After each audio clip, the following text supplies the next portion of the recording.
Bismillahirrahmanirrahim. Assalamualaikum warahmatullahi wabarakatuh. Waalaikumsalam warahmatullahi wabarakatuh. Ketemu lagi di channel Mengulas Misteri. Kali ini saya sudah ditemani oleh narasumber kita, yaitu Bapak Kamal dari daerah Rawamangun. Bapak Kamal ini punya sedikit kisah tentang tempat-tempat pesugihan. Bapak Kamal ini mau menceritakan awal mulanya menemukan tempat pesugihan kera. Dalam mata batinnya Bapak Kamal ini, dia melihat di situ ada segerombolan bangsa jin yang bentuknya berupa kera. Assalamualaikum, Pak. Waalaikumsalam warahmatullahi wabarakatuh. Monggo, sampean bisa ceritakan kepada teman-teman awal mulanya sampean menemukan tempat tersebut. Awal mulanya, Pak. Monggo. Pada awal mulanya, pada saat itu saya sedang artinya mau pergi tamasya atau berlibur pada saat itu. Kemudian saya mendatangi hutan, dan di situ hutan itu sangat lebat. Kemudian di sana itu oleh pemerintah sebagai objek wisata. Kemudian saya masuklah ke dalam di situ. Saya telusuri dari sumber airnya itu, keluar dari sebuah pohon dan bebatuan, dan air itu tidak mengandung belerang, tapi anehnya panas. Dan di situ saya melihat sesuatu, ada pondok-pondok yang terhias dengan dinding berwarna kuning dan merah. Nah, di situ terbesit di pikiran saya, kenapa ada rumah di tengah-tengah hutan seperti ini. Kemudian saya mengolah mata batin, karena rumor-rumor yang beredar di situ ada tempat orang meminta-minta, artinya untuk suatu niat untuk cepat kaya, seperti itu. Jalan pintas, Pak, ya? Jalan pintas. Kemudian saya mengolah batin dan pikiran saya, terlintas di dalam benak pikiran saya. Di situ kayaknya seperti keras yang berbadan manusia, berkepala kera. Mungkinkah itu yang dinamakan pesugihan kera di hutan itu? Namun lebih lanjut juga saya tanya kepada artinya Juru kunci, Pak, ya? juru kunci yang di situ. Beliau menjawab, ya seperti itu. Namun saya hanya sekedar bertanya, dan saya juga artinya dalam rangka pada saat itu untuk berlibur. Nah, ternyata tempat itulah tempatnya orang meminta-minta, tapi tidak terbesit di niat saya untuk hal yang seperti itu. Itu kira-kira ada tumbalnya atau tidak? Menurut informasi dan kebanyakan juga yang sering kita dengar-dengar, yang namanya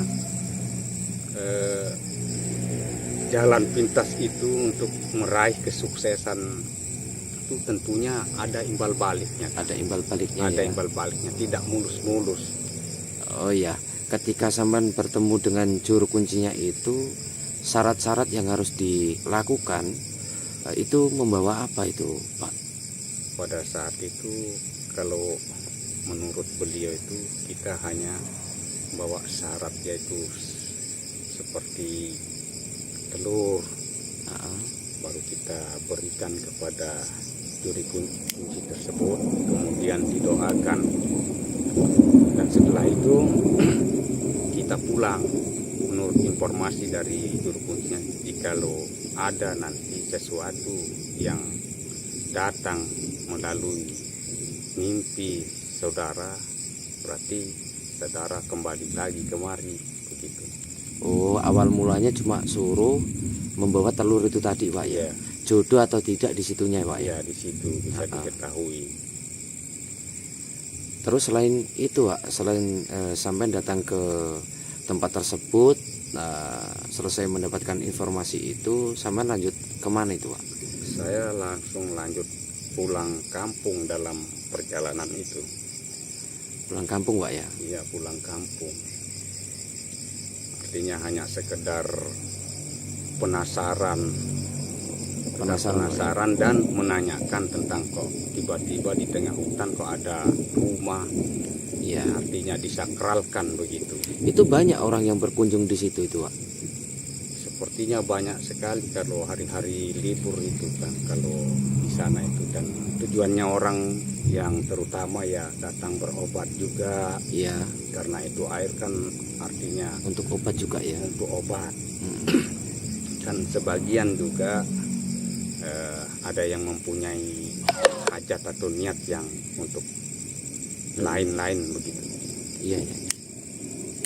Terus pengalaman Wak Kamal tadi cerita tentang pocong itu bagaimana, Wak? Yang itu di depan warung itu, Wak.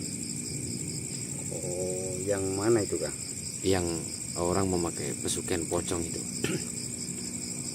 Kalau orang yang Dalam paninggal batinnya sampean itu melihat sosok pocong. kemungkinan kalau itu sulit itu, Kang, karena itu membutuhkan ritual yang panjang seperti orang yang menggunakan, terkadang kan nampak pocong kan. Iya. Menurut saya itu kemungkinan ada sebagian masyarakat kita ada yang menggunakan hal seperti itu, ya namanya itu kalau tidak salah itu menurut guru saya, Iya. yaitu pesugihan tali pocong perawan. Tali pocong perawan, Pak. Iya, Itu orang yang berdatangan di warung tersebut itu nggak masuk akal, Pak ya. iya, rame ya, Ramai sekali ya. rame. Kok tiba-tiba sampean itu mengetahui di situ ada pesugihan pocong? Sampean itu melakukan ritual apa di situ ketika apa di situ, Pak? Bisa sampean jelaskan? Pada saat itu setelah ada hal seperti itu yang saya dapatkan, kenampakan seperti itu, sepintas lalu saya melihat kenapa ini warung ini ramai sekali, pengunjungan seperti yang lain-lain biasa saja, tapi yang ini kok pengunjungnya tetap ramai. Dan saya coba dari segi makanan juga tidak tidak terlalu enak, malahan lebih enak yang biasa-biasa saja. Namun di situ saya pulang, akhirnya saya sholat hajat, mohon kepada Allah untuk pencerahan ini, artinya untuk menutupi kecurigaan saya. Iya. Akhirnya Allah menjawab.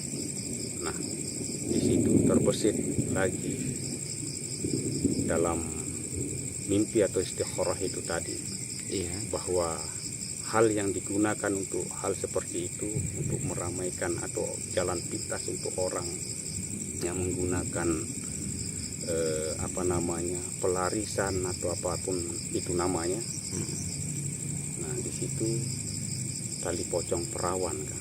Tali pocong perawan itu ya. Iya. Yang di dalam isyarahnya sampean. Itu Iya. isyarahnya dalam mimpi atau dengan lahiriah batiniahnya sampean? Dalam mimpi. Dalam mimpi Tapi itu, Pak. ketika itu kalau dikatakan di dalam mimpi, kita baru hanya berbaring sebentar, ketika itu didatangi oleh sebuah mimpi begitu. Langsung dimimpikan itu ya. Dimimpikan.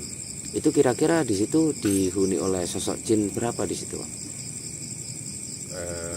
Kalau tidak salah di situ, menurut pandangan mata batin saya, Iya. kurang lebih dari 4 itu, Pak. 4 di situ, Pak ya, yang menghuni di situ. Iya. Masya Allah. Masing-masing itu dia di tiap penjuru. Penjuru, Pak ya. Iya. Terus ketika Sampean sudah mengetahui itu, apa reaksinya sampean? Jadi saya mengambil inisiatif yang positif saja. Iya. Mungkin itu yang dia pergunakan, dia artinya dia pula yang akan menanggung akibatnya kelak, begitu kan. Ibarat kita menanam padi dan padi itu membuahkan hasil, itulah yang akan kita panen. Singkat cerita Pak, Iya. sudah begitu saja Pak ya. Iya, iya. Oke, para sahabat misteri, terima kasih banyak Wak Kamal sudah berbagi kisah kepada kami di channel Mengulas Misteri. Mudah-mudahan ini buat pelajaran kita semuanya. Jadi sesuatu yang instan itu tidak gratis. Tidak gratis. Jadi jangan takut setan engklek atau setan belek atau setan apapun. Takutlah hanya kepada Allah. Kalau ada pun setan belek atau setan engklek atau setan pengganggu atau jin pengganggu, sebangsa jin atau siluman, geprek aja atau palu saja dengan ketakwaan kita kepada Allah Subhanahu wa taala. Oke, terima kasih Pak Kamal. Sekian dari kami. Jangan lupa di like, di subscribe Mengulas Misteri. Assalamualaikum warahmatullahi wabarakatuh. Waalaikumsalam.